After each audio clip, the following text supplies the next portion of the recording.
So I'm here with physique competitor and YouTuber Christian Guzman. Christian, you've had a lot of success with getting that ripped six-pack, shredded look. I was wondering if you were to offer your #1 factor in terms of getting abs that really pop, what would you say it is? 1,000 sips, I'm just kidding. Diet. One word, diet. Most of us have heard this before. Abs are made in the kitchen. And while it's certainly true that you need to be sufficiently lean in order for your abs to show visibly through the skin, if they're not developed to begin with, they just aren't going to pop, no matter how lean you are. And you build your abs with training, and then you reveal them with diet. But before we can understand how to best train the abs for growth, we need to quickly cover their basic anatomy first. There are 4 main muscles that make up the midsection. Starting on the outside, you have the external oblique, which functions to flex the spine, like in a crunch, and compress the abdominal wall, or increase intra-abdominal pressure, like when bracing your core. They also aid the back muscles in rotating the trunk and flexing laterally. Inside the external oblique, you have the internal oblique, which primarily assists in rotation of the trunk and flexing laterally.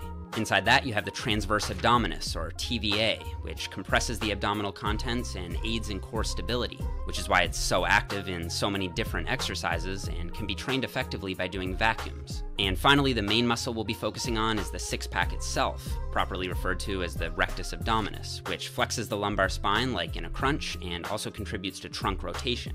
And while we're going to cover training methods that target the entire core musculature, we're going to focus on the rectus abdominis, since it contributes most significantly to developing that ripped six-pack look most people are after. So there's a camp of trainers who claim that as long as you include squats, deadlifts, and other compound movements in your training, then there's no need to train the abs directly, because squats and deadlifts are the bee's knees for ab development. And by extension, there's another camp of trainers who insist that doing these heavy compound movements will make your midsection grow too much, leading to a less tapered, more bulky appearance. And if you want an aesthetic midsection, you should avoid them altogether. Well, it turns out they're both wrong, because squats and deadlifts actually don't activate the abs very well, which should be fairly obvious based on biomechanics alone. The lumbar spine shouldn't be flexing or rotating when squatting or deadlifting. But for safe measure, EMG data is in strong agreement as well. A 2014 study on rugby players by Asp and colleagues found that the back squat was ineffective at activating the rectus abdominis and external obliques, netting less than 20% activation relative to momentary voluntary contraction. And the simple sit-up had more than twice the activation. Willardson et al. Found the same basic thing, except even less in favor of the abs, a measly 10% for the overhead press and less than 5% for the squat and deadlift. And these were pretty heavy 75% 1-rep max loads. So the idea that squats and deadlifts are good exercises for the abs is completely unfounded. And by extension, the idea that they make the waist blocky is unfounded, since they don't activate the obliques much to begin with. In fact, Dr. Brett Contreras suggests that if a woman is concerned with obtaining a blocky appearance, I'd recommend ditching the targeted abdominal and oblique exercises rather than avoiding squats and deadlifts. Presumably because isolation exercises actually target the abs and obliques, meaning if your goal is to grow these muscles, then you should be doing ab isolation exercises. And if you don't want to grow these muscles, then don't do these exercises. So what are the best isolation exercises for targeting the abs? Well, crunch and sit-up variations are generally very good, which makes sense given that the primary function of the rectus abdominis is to flex the spine, and variations of the crunch and sit-up have been shown in the literature to elicit very high levels of abdominal activity. A 2009 study by Morris and colleagues published in the Journal of Physical Therapy and Sport found a trend for increasing activation with increasing load, lending support to the idea that weighted crunches are a good way to stimulate the rectus abdominis and apply progressive overload. However, there's been a negative stigma around crunches for some time, and whether they're safe or not remains a controversial topic in personal training and physical therapy. I've covered the arguments in detail in a footnote to this video, but for here I'll defer to the experts. In a 2011 article, Dr. Brad Schoenfeld and Dr. Brett Contreras say that there's no convincing evidence that performing crunches as a part of a total body resistance training routine will have any negative effects on posture, also touting potential benefits of crunches such as increased fluid flow to discs, mobility improvements, and performance enhancement. However, despite high activation levels and field-tested results with the crunch, there may be even better exercises. A 2008 paper from Udis et al. Compared EMG activity of the main ab muscles in 4 different exercises: the crunch, the ab slide, which is similar to an ab wheel, the supine double leg thrust, and side bridge. The ab slide exercise produced the greatest EMG activity for the rectus abdominis, also faring very well for the obliques. The double leg thrust also did really well for all muscles, generally outperforming both the traditional crunch and side bridge.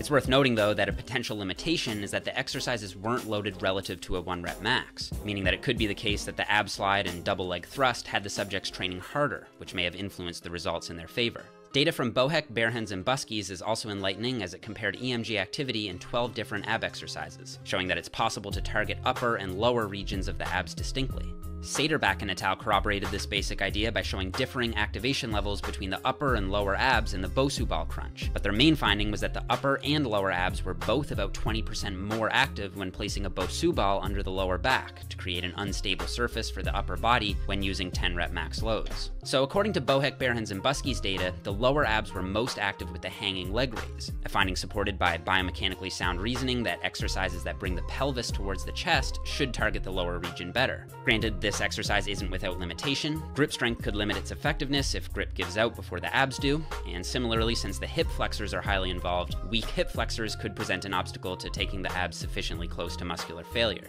Of course, plausible solutions to these issues include using straps, strengthening your hip flexors, and establishing a mind-muscle connection with the lower abs, an approach supported by some related data showing that specific coaching instructions to recruit and not recruit certain ab muscles can change activation levels. I was surprised that the reverse crunch didn't fare as well in this data, given that Udis et al.'s 2008 data showed the very similar double leg thrust to be highly effective. And this could be because it's easier to perform, especially when done as a bodyweight movement. However, I think that if you load the exercise by placing a weight between your ankles, it's one of the best movements for targeting the lower abs that you can do. Somewhat unsurprisingly, the arms extended crunch was best at targeting the upper abs, with the hanging leg raise coming in second, further supporting this movement as a great overall ab builder. They also measured activity for the obliques and found the side bend to come out on top, which makes sense given the lateral flexion function of this muscle, and while it does present a viable way to apply progressive overload through the use of progressively heavier dumbbells, I'm not a big fan of this movement for the obliques personally. I prefer to train the obliques through a more dynamic range of motion that trains lateral flexion and trunk rotation, such as by doing half-kneeling cable chops with a rope, despite a paucity of data on the movement. So to fully activate the entire six-pack, I recommend including at least one crunch-type movement and one leg raise-type movement in your routine. My personal favorite for the former is the partner-assisted decline medicine ball crunch throw, which is a mouthful, but I like it because it's fun to perform and you don't have to slow down at the top, which affords an explosive tempo to the exercise, something potentially beneficial for size, strength, and power. Also, ab training can be boring, and in my experience, doing exercises that involve a training partner are not only more motivating, but just more fun to perform. And as for the lower abs, I really like partner-assisted lying leg raises for similar reasons, and the fact that EMG data from the University of Dortmund in Germany found that amongst these 12 exercises, the vertical hip flex, or lying leg raise, showed the highest EMG activity for the rectus abdominis. So what about planks? Well, according to a 2014 paper published in the Journal of Sports Biomechanics, the traditional front plank wasn't great at activating the core. However, modifying the plank into what the authors coined as a long lever posterior pelvic tilt plank resulted in over 100% activation relative to MVC for the upper and lower abs and the obliques, which is really impressive.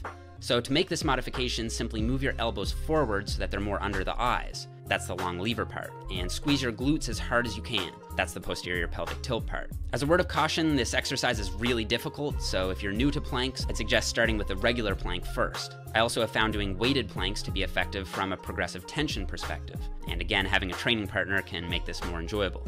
And while standing on an unstable surface is often touted as being better for targeting the core, the research disagrees. Willardson and colleagues determined that there was no increase in core muscle activity when performing the squat, deadlift, overhead press, and bicep curl on a Bosu ball versus on stable ground, indicating that you shouldn't do exercises on Bosu balls to activate the core. There's also no research to support ultra-high rep ab training. The abs are roughly an even 55-45% split of type 1 and type 2 fibers, meaning that, like most muscles, a combination of high reps and low reps is most likely to optimize development. I recommend using moderate reps in the 6 to 12 rep range for easily loaded movements such as weighted crunch variations, and using higher reps in the 15 to 30 rep range for more body weight and explosive movements, such as the decline med ball crunch. I think that because of their relatively smaller muscle mass, the abs can be hit more frequently than other muscle groups, provided the intensity and volume per session are brought down. Something between 3 to 6 sessions per week with 2 different exercises per session and 3 to 4 sets per exercise seems likely to optimize development for most, but of course specific volume and frequency recommendations will depend on your level of advancement. I'd be remiss to not mention the importance of training the antagonist to the abs, namely the spinal erectors of the lower back, and I think that balancing out a well-rounded ab routine with an equal amount of lower back work is important, so including isolation exercises like Supermans and lower back extensions would be wise for postural health and longevity. However, keep in mind that while squats and deadlifts are bad ab exercises, they're fantastic lower back exercises. So if you do them, they cover a lot of bases for strengthening the lower back. And so, assuming you have a solid diet in place with sufficient protein that allows for a lean body composition, applying these training principles will have your abs popping, just like your favorite fitness icon.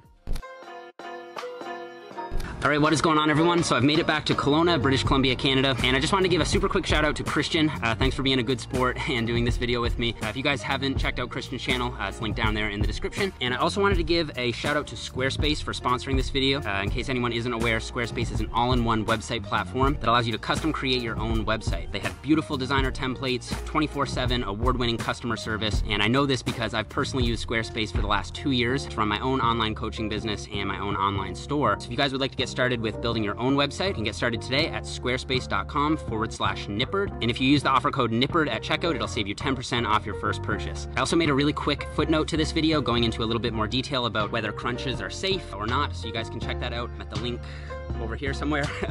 Thank you guys so much for watching. If you liked the video, please give me a thumbs up, subscribe to the channel if you're new, and I will see you guys in the next one.